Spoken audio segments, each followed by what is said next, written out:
ఆకాశవాణి ప్రాంతీయ వార్తలు చదువుతున్నది పొన్నగంటి సుధా. ముందుగా ముఖ్యాంశాలు. సంక్షేమం, అభివృద్ధికి ప్రాధాన్యమిస్తూ 2025-26 వార్షిక బడ్జెట్కు రూపకల్పన చేశామని ముఖ్యమంత్రి నారా చంద్రబాబు నాయుడు తెలిపారు. ఎన్నికల హామీలకు కేటాయింపులు చేస్తూ 3,22,000 కోట్ల రూపాయలతో ఆర్థిక మంత్రి పయ్యావుల కేశవ్ 2025-26 వార్షిక బడ్జెట్ను ఈరోజు అసెంబ్లీలో ప్రవేశపెట్టారు. వ్యవసాయ అనుబంధ రంగాలకు బడ్జెట్లో 13,487 కోట్ల రూపాయలను కేటాయించామని మంత్రి అచ్చెన్నాయుడు వెల్లడించారు. ఎన్నికల హామీల అమలుకు ప్రభుత్వం కట్టుబడి ఉందని ఆర్థిక శాఖ మంత్రి పయ్యావుల కేశవ్ పేర్కొన్నారు. జలజీవన్ మిషన్ ద్వారా రాష్ట్రంలోని ప్రతి ఇంటికి రక్షిత మంచినీటిని అందిస్తామని మంత్రి నాదెండ్ల మనోహర్ తెలియజేశారు. ఇక వార్తల వివరాలు. సంక్షేమం, అభివృద్ధికి ప్రాధాన్యమిస్తూ ఈ వార్షిక బడ్జెట్కు రూపకల్పన చేశామని ముఖ్యమంత్రి నారా చంద్రబాబు నాయుడు తెలిపారు.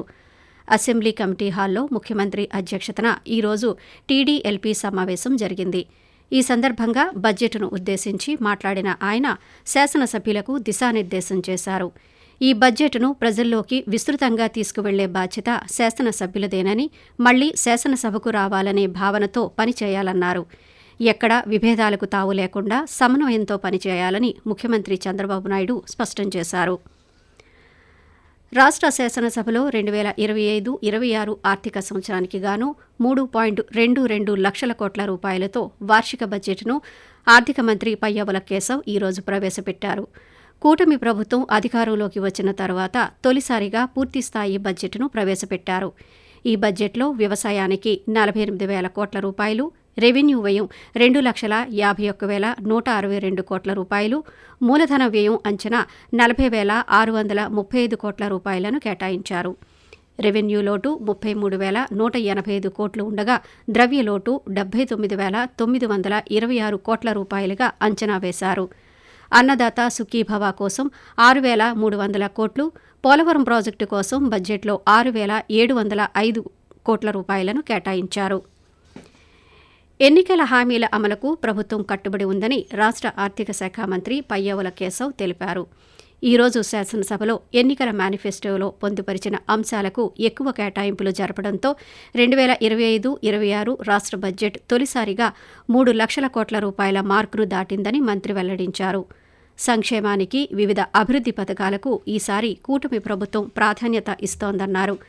గత ఏడాది 2.94 లక్షల కోట్ల రూపాయలతో వార్షిక బడ్జెట్ ప్రవేశపెట్టగా ఈసారి బడ్జెట్ 3,22,359 కోట్లకు చేరిందని తెలిపారు. వ్యవసాయ రంగానికి భారీగా కేటాయింపులు పెరిగాయని, రాష్ట్ర ప్రగతికి అవసరమైన విధాన నిర్ణయాలు ఉన్నాయని బడ్జెట్ ప్రసంగంలో పేర్కొన్నారు.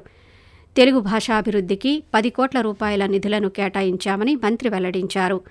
రాష్ట్రంలో 50% పచ్చదనం పెంచేలా చర్యలు ఉంటాయని, ఉప ముఖ్యమంత్రి కె పవన్ కళ్యాణ్ మార్గదర్శకత్వంలో ప్రజల జీవన ప్రమాణాలు మెరుగుపరచాలనే లక్ష్యంతో గ్రామీణాభివృద్ధిలో ముందడుగు వేస్తున్నామని పయ్యావుల కేశవ్ పేర్కొంటూ, వైద్య, ఆరోగ్య మరియు కుటుంబ సంక్షేమ శాఖకు 19,264 కోట్ల రూపాయల కేటాయింపును ప్రతిపాదిస్తున్నాను. పంచాయతీరాజ్ మరియు గ్రామీణాభివృద్ధి 30,000 పనులకు మంజూరు చేయడం జరిగింది.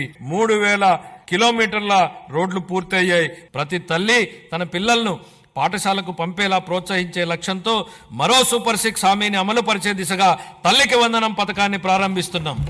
25-26 ఆర్థిక సంవత్సరానికి పాఠశాల విద్యాశాఖకు 31,805 కోట్ల రూపాయలను కేటాయింపును ప్రతిపాదిస్తున్నాను.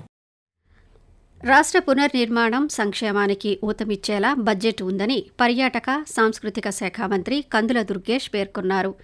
2025-26 బడ్జెట్ కేటాయింపుల్లో పర్యాటక రంగం అభివృద్ధిపై కూటమి ప్రభుత్వం ప్రత్యేక దృష్టి సారించిందని తెలిపారు.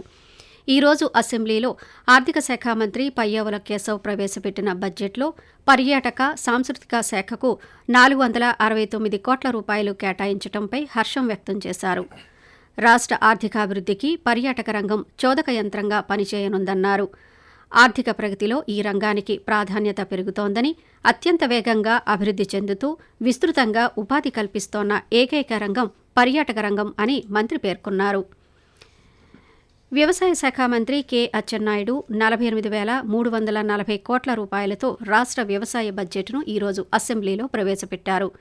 వ్యవసాయ బడ్జెట్లో ఎరువులు, ప్రకృతి వ్యవసాయం, వ్యవసాయ యంత్రాల రాయితీకి సంబంధించి భారీగా కేటాయింపులు చేశామని తెలిపారు. ఈ కేటాయింపుల వల్ల రైతులకు భారీగా మేలు చేకూరుతుందని బడ్జెట్ ప్రసంగంలో పేర్కొన్నారు. వ్యవసాయ అనుబంధ రంగాలకు 13,487 కోట్ల రూపాయలను కేటాయించారని మంత్రి వెల్లడిస్తూ 2025-26 సంవత్సరంలో రాష్ట్రానికి అవసరమైనటువంటి 41.38 లక్షల మెట్రిక్ టన్నుల ఎరువులు సరఫరాకు చర్యలు తీసుకుంటున్నాం. రైతు భారం కాకుండా రైతుల కోరిక మేరకు 50% రాయితీపై కొనసాగించడానికి 139.65 కోట్లు ప్రతిపాదిస్తున్నాం. 1000 డ్రోన్లతో కూడిన వ్యవసాయ యాంత్రీకరణ కేంద్రాలను ఏర్పాటుకు 80 కోట్ల రాయితీతో నిధులు ప్రణాళికలో రూపొందిస్తున్నాం. ఆకాశవాణి ప్రాంతీయ వార్తలు వింటున్నారు. ఆంధ్రప్రదేశ్ అసెంబ్లీ సమావేశాల అనంతరం రాష్ట్ర మంత్రులు అసెంబ్లీ మీడియా పాయింట్ వద్ద ఈరోజు పాత్రికేయులతో మాట్లాడారు. అందులో భాగంగా పౌర సరఫరాల శాఖ మంత్రి నాదెండ్ల మనోహర్ ఈ వార్షిక బడ్జెట్లో ఎన్నికల హామీలకు కేటాయింపులు చేయడంపై హర్షం వ్యక్తం చేశారు. జల్ జీవన్ మిషన్ ద్వారా రాష్ట్రంలోని ప్రతి ఇంటికి రక్షిత మంచినీటిని అందించేందుకు ప్రభుత్వం దృఢ నిశ్చయంతో ఉందన్నారు. అలాగే ఆరోగ్య శాఖ మంత్రి సత్యకుమార్ యాదవ్ బడ్జెట్లో ఆరోగ్య రంగానికి చేసిన కేటాయింపులపై స్పందిస్తూ అన్ని వర్గాలకి చేయూతనిచ్చేలాగా ఒక అద్భుతమైన బడ్జెట్ని ఇవాళ ప్రవేశపెట్టారు. ఆరోగ్య వైద్య విద్య శాఖకి 19,265 కోట్లు బడ్జెట్లో కేటాయించారు. 3,22,000 కోట్ల బడ్జెట్లో ఇది 5.98 దాదాపు 6%. గత వైసీపీ ప్రభుత్వం ప్రవేశపెట్టిన ఆఖరి బడ్జెట్తో పోలిస్తే 4,340 కోట్లు అదనంగా ఆరోగ్య శాఖకి బడ్జెట్ కేటాయించడం జరిగింది. ఆంధ్రప్రదేశ్లో గ్రీన్ ఎనర్జీ, హరిత శక్తిని ప్రోత్సహించి తద్వారా డిస్కంలపై అప్పుల భారాన్ని తగ్గిస్తున్నామని రాష్ట్ర విద్యుత్ శాఖ మంత్రి గొట్టిపాటి రవికుమార్ తెలిపారు.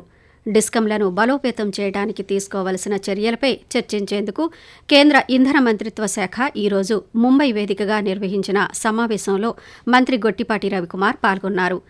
కేంద్ర విద్యుత్ శాఖ సహాయ మంత్రి శ్రీపాద్ యశో నాయక్, మహారాష్ట్ర ముఖ్యమంత్రి దేవేంద్ర ఫడ్నవీస్లతో పాటు 4 రాష్ట్రాల విద్యుత్ శాఖ మంత్రులు ఈ సమావేశానికి హాజరై ఆయా రాష్ట్రాల్లో డిస్కంల ఆర్థిక పరిస్థితులపై చర్చించారు. అనంతరం మంత్రి గొట్టిపాటి రవికుమార్ పాత్రికేయులతో మాట్లాడుతూ కేంద్ర ప్రాయోజిత పథకాలైన సూర్యఘర్ యోజన, పీఎం కుసుమ్ వంటి పథకాలను ఆంధ్రప్రదేశ్ ప్రభుత్వం సమర్థవంతంగా వినియోగించుకుంటోందని తెలిపారు.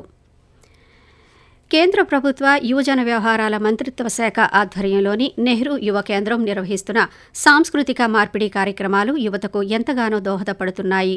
ఇందులో భాగంగా గుంటూరు జిల్లాలోని నాగార్జున విశ్వవిద్యాలయంలో నిర్వహిస్తున్న ఈ కార్యక్రమానికి ఒడిశాలోని పలు జిల్లాల నుంచి వచ్చిన 25 మంది యువత ఎంతో ఉత్సాహంగా పాల్గొంటున్నారు. ఒడిశా బృందానికి సమన్వయకర్తగా ఉన్న కోనికా బోస్ పాత్రికేయులతో మాట్లాడుతూ రాష్ట్ర సంస్కృతి, ఆహారపు అలవాట్లు, ఉపాధి అవకాశాలు, ఆంధ్ర, ఒడిశా యువతలో గల ప్రాథమిక వ్యత్యాసాలు, అభివృద్ధి వంటి అంశాలపై యువతకు అవగాహన కలుగుతుందని పేర్కొన్నారు. ప్రజా అవసరాలకు అనుగుణంగా ఇంటి వద్ద నుంచే సేవలు అందించేందుకు రాష్ట్ర ప్రభుత్వం ప్రతిష్టాత్మకంగా ప్రవేశపెట్టిన వాట్సాప్ గవర్నెన్స్ సేవలను వినియోగించుకోవాలని గుంటూరు నగరపాలక సంస్థ కమిషనర్ పులి శ్రీనివాసులు కోరారు. ప్రజలు ప్రభుత్వ కార్యాలయాల చుట్టూ తిరగకుండా వివిధ పౌర సేవలను త్వరగా అందించేందుకు వాట్సాప్ గవర్నెన్స్ సేవలను అందుబాటులోకి తీసుకువచ్చామని ఆయన వివరించారు. స్థిరాస్తులు, ఖాళీ స్థలాలు, నీటి పన్ను, వివాహ నమోదు, డ్రైనేజీ కనెక్షన్, నూతన ట్రేడ్ లైసెన్సు దరఖాస్తు వంటి 32 మున్సిపల్ సేవలు ఈ వాట్సాప్ గవర్నెన్స్ ద్వారా అందుబాటులో ఉన్నాయని కమిషనర్ వెల్లడించారు. ఆకాశవాణి ప్రాంతీయ వార్తలు ముగించే ముందు ముఖ్యాంశాలు మరోసారి. సంక్షేమం, అభివృద్ధికి ప్రాధాన్యమిస్తూ 2025-26 వార్షిక బడ్జెట్కు రూపకల్పన చేశామని ముఖ్యమంత్రి నారా చంద్రబాబు నాయుడు తెలిపారు. ఎన్నికల హామీలకు కేటాయింపులు చేస్తూ 3,22,000 కోట్ల రూపాయలతో ఆర్థిక మంత్రి పయ్యావుల కేశవ్ 2025-26 వార్షిక బడ్జెట్ను ఈరోజు అసెంబ్లీలో ప్రవేశపెట్టారు. ఎన్నికల హామీల అమలుకు ప్రభుత్వం కట్టుబడి ఉందని ఆర్థిక మంత్రి పయ్యావుల కేశవ్ పేర్కొన్నారు. ఆకాశవాణి ప్రాంతీయ వార్తలు ఇంతటితో సమాప్తం. జాతీయ వార్తలు 8:30 వింటారు.